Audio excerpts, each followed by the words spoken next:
good evening and welcome to all of our KIMA Action News viewers on our YouTube channel and to the final debate in our 2024 election candidate debate series.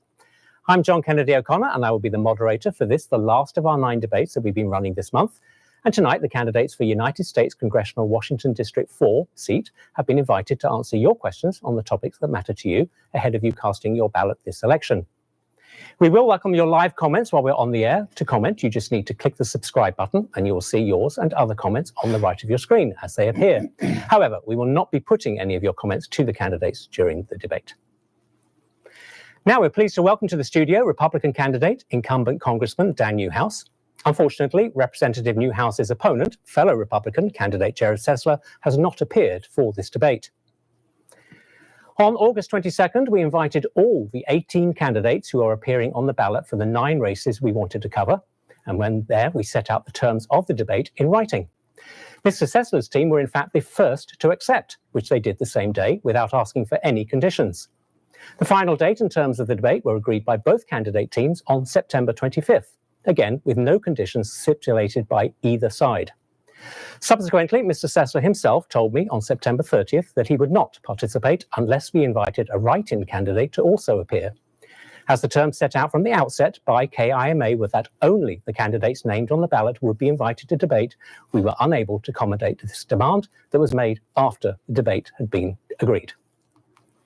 However, Mr. Sessler is more than welcome to join the debate tonight. We have a seat ready for him, and we will welcome his participation anytime he wishes to arrive during the live broadcast. Now, we have allowed 1 hour for each debate with 2 candidates, so tonight we will have a 30-minute broadcast, assuming Mr. Sessler is not going to be here.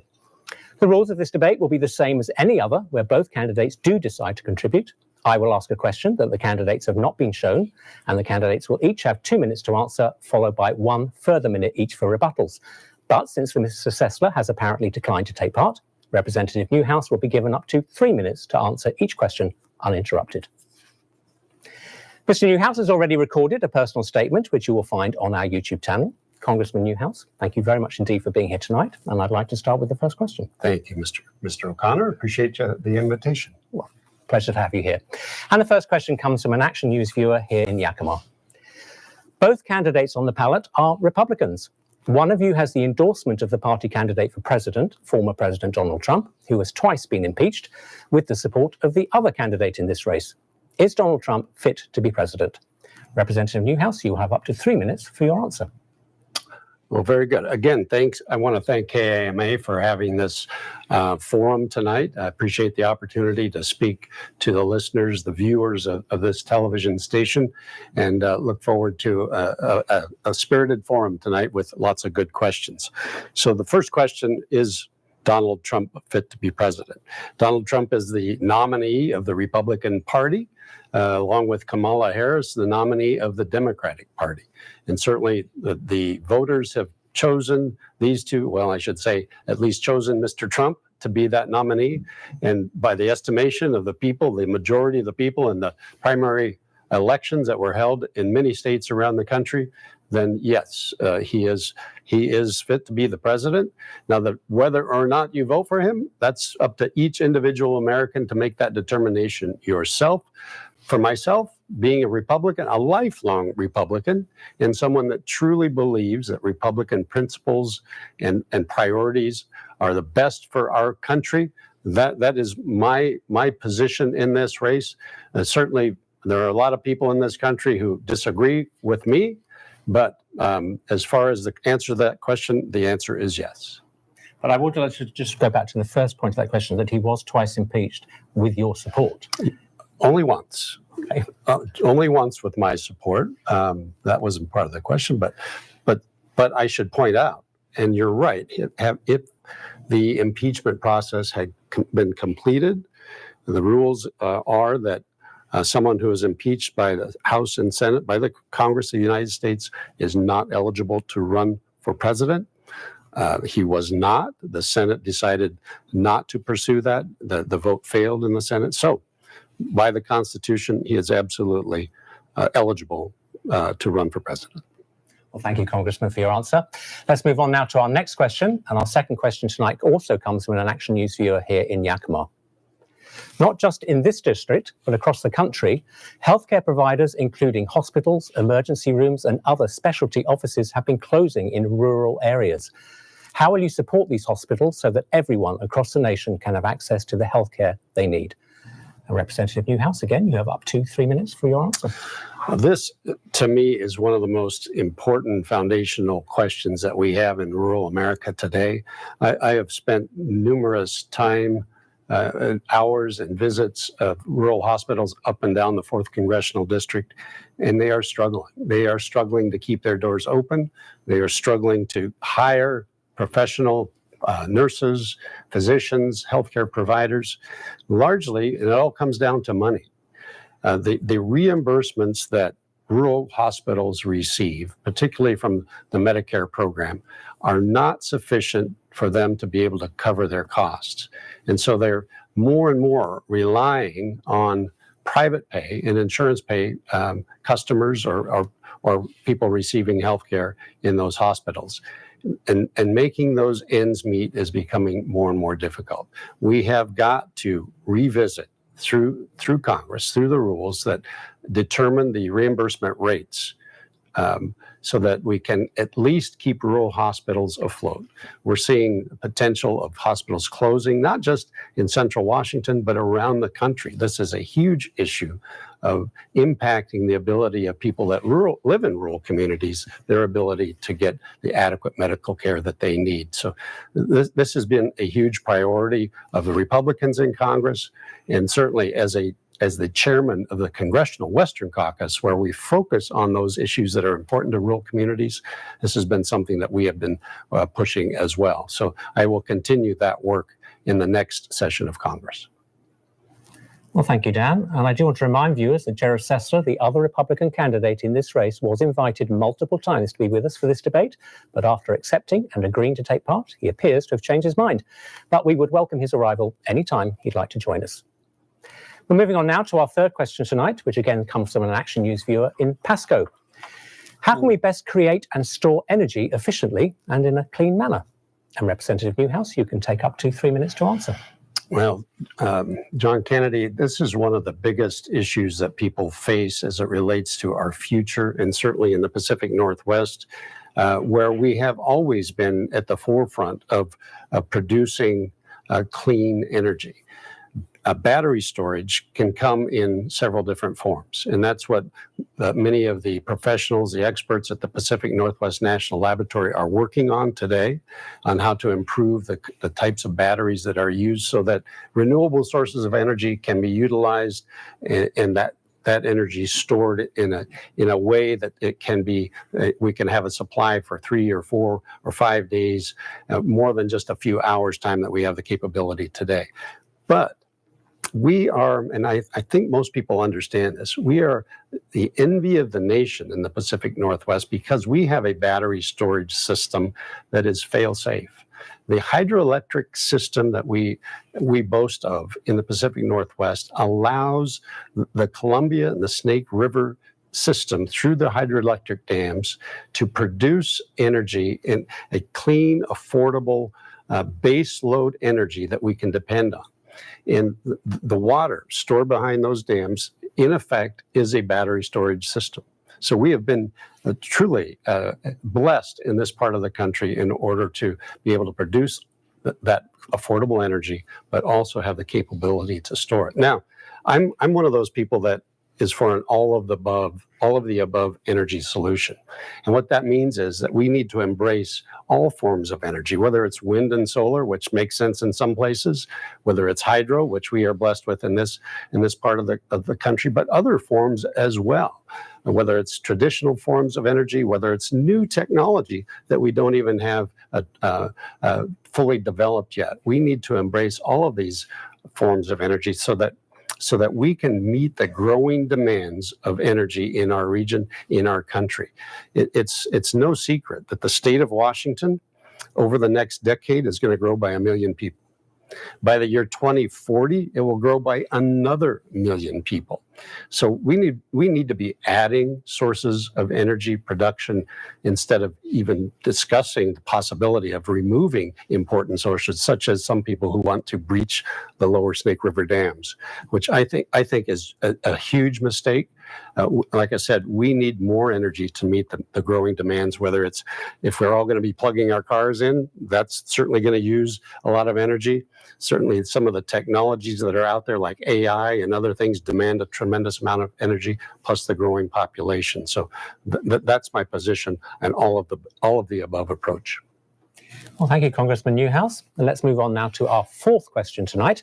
And this question comes from an Action News viewer in Kennewick. This year, wildfires were bad. They caused businesses to shut down. Vital public services like the Yakima Titan irrigation system had to be shut down, not to mention the lost lives and property. How will you support the people who fight these fires and make sure they have all the necessary resources? And how will you support the people who lose family members or property because of the fires? Representative Newhouse, you have another 3 minutes to give your answer. Well, this is a critical question for not just our area in the Pacific Northwest, but the entire Western United States has been suffering from what I would call mismanagement of our national forests for many decades now. We have millions of acres that need attention, need to be managed properly to reduce the probability and the effect of catastrophic wildfires. You know, fires are a natural phenomenon. They're going to happen. Lightning strikes are going to come in the middle of the summer when it's dry.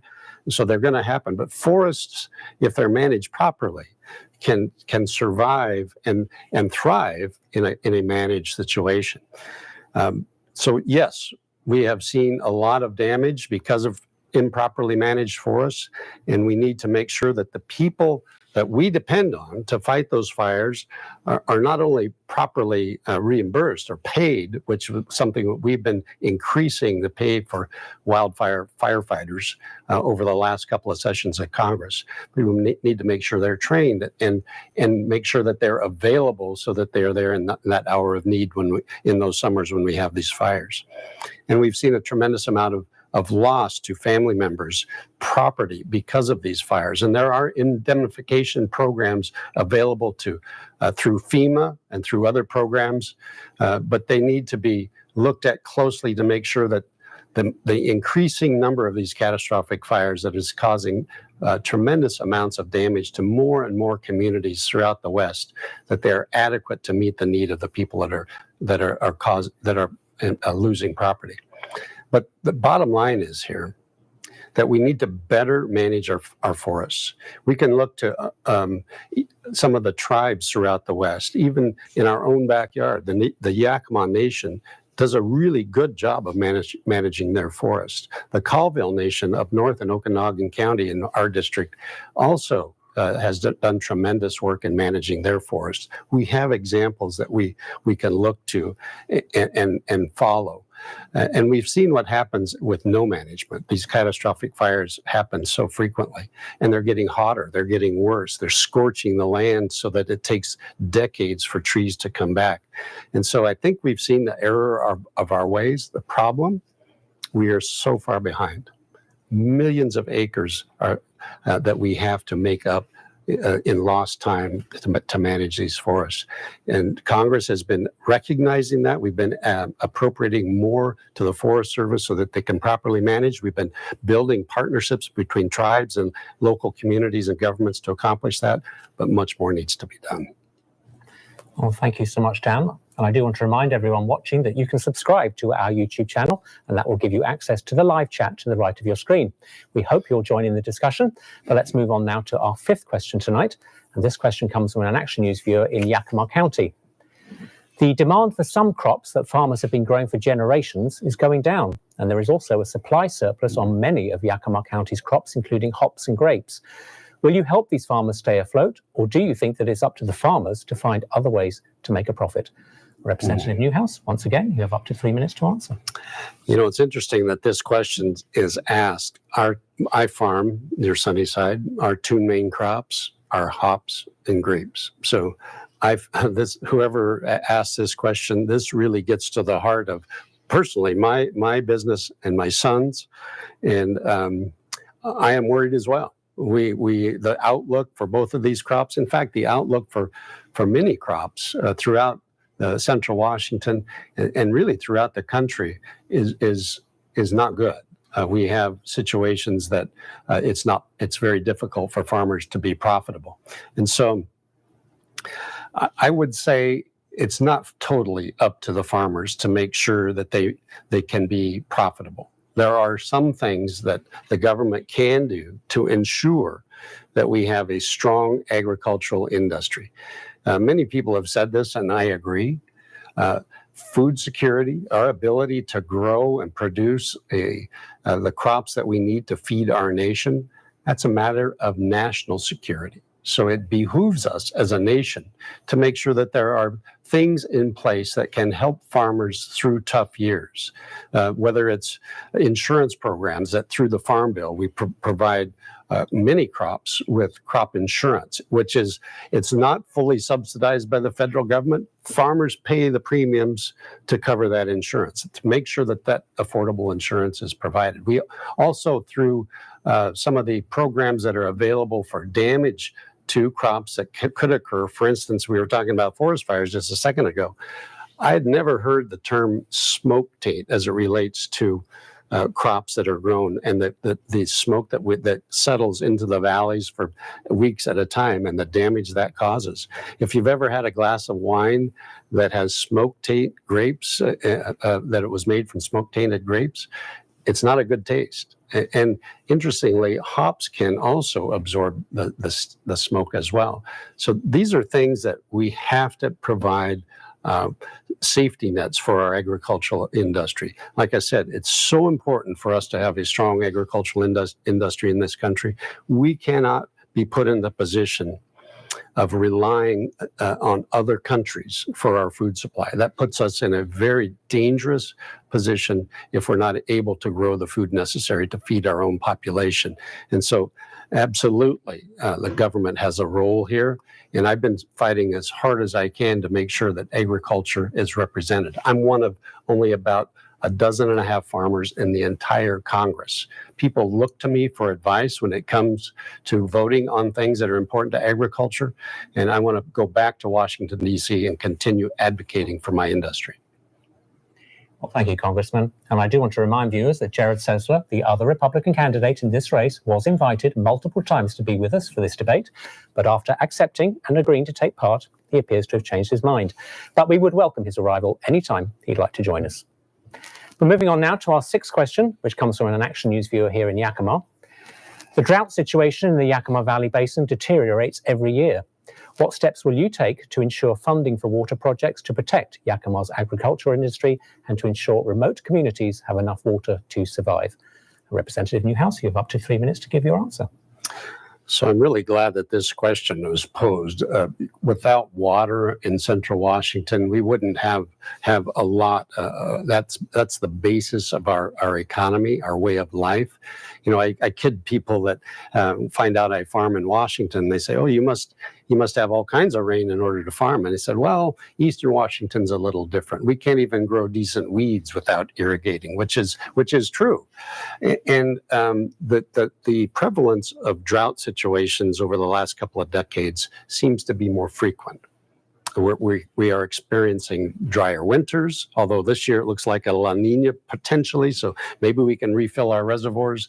But history tells us over the last few decades, we will continue to see more drought situations. So we need to be prepared. We need to be able to build the kind of reservoirs necessary to capture rainfall, because we're not going to have the adequate amount of snowpack that we've been able to depend on before. You know, it took just a little over 20 years that our forefathers constructed 1 million acre feet of storage up in the Cascade Mountains. And we've utilized that for generations. We've been trying to build another reservoir since the 1930s that have not been able to. That's what it's going to take for us to be able to thrive into the future. Now, we do have plans for a small reservoir up in the Kittitas area, which I think is a great step forward. And we've taken a lot of steps to utilize our water more efficiently. Irrigation practices on farms are way different than they used to be. Drip and sprinkler and micro irrigation. We're being much more efficient with that ever precious resource. There's more to do, but and along with all of that, we've got to make sure that fish are able to thrive as well. And everybody agrees to that. We need to have provisions so that salmon and other species can continue to be something that we can that can be successful. So all of those things put together, I'm very proud of the Yakima River Basin Enhancement Group that has been meeting now for about almost 15 years. Disparate, diverse groups at the table working for solutions that will help everybody, whether you're an environmentalist, whether you're a local government, whether you're a farmer. These people have stuck together and come up with solutions and ideas on how we can get through this and build for the future. It truly has become a model for other states, other countries to use. And I'm not saying that just because I want it to be. Others have told me that they are watching what's happening in Yakima, and it's pretty exciting. And I'm very optimistic for the future and that we will meet the challenges that we have when it comes to water. Well, thank you very much, Mr. Newhouse. Let's move on now and take question number 7. And this question comes from an Action News viewer here in Yakima. Now, these are in their words. In my opinion, no company has ever paid the corporate tax. Sure, they've written a check to the IRS, but where does that money come from? It comes from the customer that buys their product or service, making it a hidden tax on us, not the company. Do you agree with that? And what reform would you call for in corporation taxes? Representative Newhouse, once again, you have up to 3 minutes for your answer. I would say that that's a very interesting point, and you're right. I would agree with the premise of that. I believe that companies that produce a product, certainly profit is the ultimate goal. The bottom line is something that they are continually keeping an eye on. Companies watch very carefully what the tax rates are. And I'm certain that, being a farmer, I can't do this, but those that produce something for sale in the retail market certainly take into account every expense that they have. And so the amount of taxes, the rate of taxes, just like the cost of labor or the cost of any other input that goes to the production of that product is considered. And so your premise of the customer pays the tax, I think that the argument could be made for that. And so how do we address this? And this is something that during the previous administration under President Trump, we passed a tax reform act in 2017 that looked to reduce some of those corporate rates, partly because we were losing a lot of the large companies that were producing manufacturing to other countries, like Ireland, that have lower tax rates, producing there and then exporting over to our country. So by lowering some of those taxes to a reasonable amount, we want them to pay their fair share. A lot of manufacturing has come back to the United States, increasing the amount of jobs available, lowering costs for those companies, made it more attractive for them to locate in the United States. So there's a lot of talk about what the right balance is there. You don't want to go so low that they're not paying their fair share, and you don't want to be so high that we're chasing them abroad. So there's a balance there, and you can make arguments on either way. But I think that's where we need to find that sweet spot to make sure that companies can find the United States of America an attractive place to do business, to increase our economy, put Americans to work, and I think that raises everyone's financial boat. Well, thank you, Dan. And I do want to remind viewers that Jared Sessler, the other Republican candidate in this race, was invited multiple times to be with us for this debate, but after accepting and agreeing to take part, he appears to have changed his mind. But we would welcome his arrival anytime he'd like to join us, even as we move on. But let's go on now to our 8th question, which comes from an Action News viewer in Yakima. Is anyone in this nation above the law? And should anyone convicted of any crime relating to the January 6 riots in our nation's capital be pardoned for their crimes? Representative Newhouse, you have up to 3 minutes to provide your answer. Well, first part of that question, I would say no one, regardless of who you are, what your name is, your status, your income level, your nationality, your background. If you're in this country, you need to abide by the laws that we have, whether you agree with them or not. No one should be above the law. We are all created equal as in the eyes of the law. As it relates to the January 6th riots, and those people, it says here, who have been convicted of a crime, should they be pardoned for their crimes? On this, I would have to trust the courts of law in that jurisdiction and the determination by the judges that looked at all the evidence. I have not. They have. They're going through a long process of considering in each individual case and the person's individual participation or actions. So I don't think that I could make a general, waving of the wand and pardon everyone. I truly think that the court system that we have in this country, I have faith in, and after those that have made the determination of whether to find innocent or guilty, we should follow their decision. Well, thank you, Dan. And our next question comes from another Action News viewer in Yakima. What does leadership mean to you, and how have you demonstrated your vision of leadership? And Representative Newhouse, once again, you can take up to 3 minutes to give your answer. Very good. One of the former speakers said that something like a man who thinks they have followers and they're not following him is just a guy on a walk, taking a walk. If he looks behind him, then there's nobody there. And so you have to listen to the people that you're leading. You have to make sure that their voices you take into consideration, and there's a trust built by the people that you are leading. And I think that is so key. People have to understand where you're taking them. They have to have a trust inherent in that decision on where you're going, and they have to trust you to make the decisions on their behalf. And I think that communication and that listening. God gave us 2 ears and 1 mouth for a reason, and we should use them proportionally. And I think that my tenure in Congress, I have tried my best to listen to the constituents that I represent in Central Washington State. In every vote that I take into consideration what is best for my district, what's best for my state, and what's best for my country. And I think from what I said about the listening and gaining that trust, that's been my demonstration of leadership my entire career.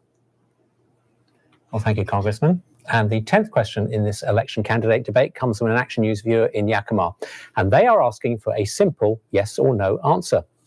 Do you support the Fair Tax Act, yes or no?